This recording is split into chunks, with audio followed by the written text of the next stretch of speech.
6 पैसे तोला चांदी बिकती थी मेरे सामने, और 12 रुपए मेरे पूरे होश में सोना बिकता था। तो मैं तुम्हारी बात कैसे मालूम है? तुम कुछ भी बको तो उससे क्या होता है? तुम भूल गए, मैं भूला नहीं, मुझे सब याद है। तो इसलिए मोटा आदमी हूं, उतनी मेहनत लो जितना, अब तुम हर तरह से रगड़ोगे तो कैसे काम? अरे तुम खेलते हो वैसे, शरीर में कोई विखाद नहीं है, लेकिन जब नोचोगे तो ये नसें टेढ़ी कर देते हो, तो आप समझ गए। इसलिए मैं भजन कराऊंगा। देखो ये सब रावटी लगी है, ये जितने भी जिलों के जिम्मेदार आए हो, इनमें से किसी रावटी का तंबू का कोई पैसा मत लेना, इनसे कोई पैसा मत लेना। ये जो मुझको देते हैं ये, वो मैं सब दूंगा, सब। ये सभी नहीं कहा, वो तो एक तरीका है देने लेने का। तुमने श्रद्धा से दिया तो हम श्रद्धा से दे रहे हैं, उसमें क्या? काम किसके है? सब आपके काम, सब आपके काम। ये जो कुछ भी इंतजाम, और कोई अधिकारी कोई कर्मचारी किसी भी डिपार्टमेंट का हो, ये ना ये सोचे और ना ये कह सके कि हमारा मान सम्मान नहीं मिला। खाना पीना चाय, इनको अच्छी तरह से, जो हमारे पंडा आ जाए उनको भी चाय पानी, जो हमारे महंत आ जाए वो अपने अपने भंडारों में श्रद्धा के साथ उनको चाय पानी, ये अपना काम सेवा करने का, सेवा करने। कोई गांव से आ जाए और भंडारे में बैठ जाए, किसी को उठाने की जरूरत नहीं, वो तो वैसे भी नहीं उठाते, वो तो हम कहते हैं वो तो बात अलग है, लेकिन ये लोग तो वैसे भी नहीं, किसी से कोई बैठ जाएगा, कोई नहीं पूछता तुम कौन हो, किस जात पात के हो, तुम अमीर हो गरीब हो, कुछ नहीं, चलो ये प्रसाद लो, मान सम्मान से, कोई हो मान सम्मान से, ऐसे हाथ जोड़ करके प्यार से सेवा करो, प्यार से करो। इसी से बिल्कुल तुम निर्मल हो जाओगे, शुद्ध हो जाओगे, इसी से साफ हो जाओगे। ये सब, और जो तुमने किया वो तो बहुत कुछ किया, बहुत, मतलब ये है कि अपराध कटा लिया, ऐसा नहीं करना चाहिए था। जो जीवात्मा पर लाद लिया इसलिए, तो हमारे ये जो निमसारण के जो पंडा हमारे पूजनीय हैं, वहाँ हमने कहा था कि भाई वहाँ तो इतने लोग नहीं नहा सकते हैं, तो हमने वहाँ का जल मंगा करके कुंड का और वहाँ गोमती में डलवा दिया विधवत, और आपको सबको मालूम है उसमें लोग नहाते हैं, तो आप चौकी लगाइए, हम दान करवा देंगे, दान हम करवाएंगे आप। और कभी इनकी कोई चीज चौकी वोटी हटाने की जरूरत नहीं है, जो चाहे हम लगा लो। और किसी ने कुछ कह दिया हो तो हम आपके चरणों में सिर रख करके प्रार्थना करते हैं कि हम हमको माफ कर दीजिएगा। अभी हम माफी मांगते हैं, इसलिए हम तो आए इसलिए कि सबको सही दिशा सही रास्ता आत्म कल्याण का मिल जाए और कर्म अच्छे बुरे समझ ले। हम ये थोड़ी आए कि आपको कुछ दुख दे दें, अब चाहते हैं सबको, आपसे सबको सुख मिले। और आप इस बात को, अभी तो खैर आज ये तीसरा दिन है, लेकिन जब जाने लगेंगे तो बहुत अफसोस करोगे। ये यहाँ अफसोस के चिन्ह इस भूमि पर ये छोड़ करके जाएंगे लोग, अफसोस के पीछे यहाँ जो लोग रहेंगे वो अफसोस करेंगे और ये कहेंगे कि फिर वो लोग कहाँ से आए थे वो फिर यहाँ आ जाए। ये देखिएगा आपकी भावना। मैं तो ये चीज पहले से बता देता हूँ आपको, इसलिए गाँव वासी अपने अपने बच्चों को बच्चियों को लेके आओ प्रेम के साथ। और जो भी लोग हो, अरे भाई ये तो तुम्हारे घर में आए, तो जो मेहमान होकर के आए तो तुम्हारा सबका क्या दायित्व है कि इनकी देखभाल करना। और तुम्हारे सामने अगर कोई घटना हो जाए तो ये बताओ कि पूरे क्षेत्र का कितना बदनामी होगी कि तीरथ था, वहाँ तमाम लोग रहते थे, और मतलब है कि उनका ये काम, ऐसा क्यों करते हो? ये तो महाराष्ट्र के भी हैं, गुजरात के भी हैं, उधर मतलब ये उड़ीसा के भी हैं, आपके मध्य प्रदेश के, पंजाब के भी आए हुए, हरियाणा के, इधर बंगाल के, उधर आसाम के भी आए हुए हैं। तो आपको ये जानना चाहिए कि जब इतनी दूर से ये सब लोग इस श्रद्धा को लेकर के आए तो आपका भी कर्तव्य है कि समय अपने रिश्तेदार समझिए। सही बात, ये सब आपके मेहमान हैं। और मैं आपसे अपील करूंगा कि सामान तो इतना नहीं मिल रहा है, बहुत कोशिश की जा रही, लेकिन यह है कि अभी तो आपने देखा नहीं, देखिए कितने लोग आते हैं। तो आप अपने घरों के दरवाजे खोले रहिएगा।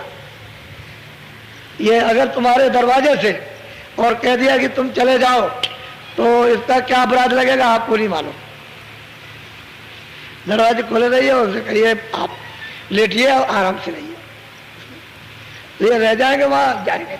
और फिर जिस तरह तुम्हारे प्रेम को पाएंगे, श्रद्धा को, आस्था को, सेवा को, तो ये सब जगह गाना गाएंगे कि गांव में ऐसे थे, इसमें ऐसे थे, बस्ती में इस तरह से थे, कर्मचारी ऐसे थे, हमारे धर्मात्मा महात्माओं के आश्रम उनमें ऐसे थे। तो ये सब ये बहुत बड़ी चीज है। इसी से देश में किरणें फूटती हैं चारों तरफ भारत। तो मैं तो जरा भजन कराऊंगा, मेरा तो ध्यान उसी पर है। ये तो बातें हमने कह दी ये ताकि किसी को कोई दुख तकलीफ ना हो जाए, और हम सब की तरफ से माफी मांग लूं। माफी तो मैं आखिर में मांगूंगा। अब ये आपको सत्संग सुनाया कि गुरु महाराज मिल गए, उनका चित्त उनमें रम गया, उन्होंने कहा मैं कुछ नहीं जानता। सही बात है, न कुछ समझते थे, न जानते थे, न साधन भजन न कुछ। जब गुरु ने बता दिया कि देखो बैठ करके ये करो, तो रोज अपना करने लगे घर में। करते करते मतलब ये है कि कहते हैं आध रात को मैं बैठा था, मेरा ये हुआ, और मैं सारी रात बैठा देखता रहा, सुनता रहा, और सूरज निकल आया तब उठा। ये छोटा मोटा कौतुक है। अरे 5 साढ़े 5 घंटे मतलब ये बैठे रहे एक आसन से, और इधर का कोई ध्यान ख्याल ना हो इस जगत का, और ब्रह्मांडों में घूमते रहे, ये छोटी बात नहीं है बच्चा, ये बहुत बड़ी चीज है। तो थोड़ा भजन कर लो। वैसे इसमें से भी चल रहे ऊपर, इनमें से भी ऊपर जा रहे, और तुम आ जाओगे, तुम में इच्छा हो जाएगी, तुम भी चल दोगे, उसमें क्या। वो तो इच्छा करने की, तो सत्संग सुनते सुनते इच्छा जाग जाती है। सत्संग सुनते सुनते मोह भंग हो जाता है। ये जगत का झूठा, ये मोह भंग हो जाएगा। जब भंग हो जाएगा तो सच्चा प्रेम सच्चे से लग जाएगा, तो उनको उठाने में, उनको खींचने में, ले जाने में कोई वजह चलोगे, सीधे पीछे चल दोगे, यहाँ तो कोई है नहीं, अब ले चलिए। जैसे बच्ची जब उसका विवाह आज हो गया तो वह सठ पति के साथ चलती, उसका क्या परिचय था, आज ही तो हुआ। जब उसका गठबंधन हो गया सठ पीछे, माँ बाप को बात छोड़ दिया, कोई मतलब नहीं किसी से, भाई बंद से सठ चलिए। कहते हैं कि ऐसे ही ये जीवात्मा है, जब महापुरुषों से प्रेम हो जाता है इस जगह से कुछ नहीं। ये तो खोल है, इसमें तो बेचारी बंदी पड़ी है जड़ में, तो जड़ से निकल के बस खत्म हो गया। तो आप थोड़ा सा भजन देखो हजार।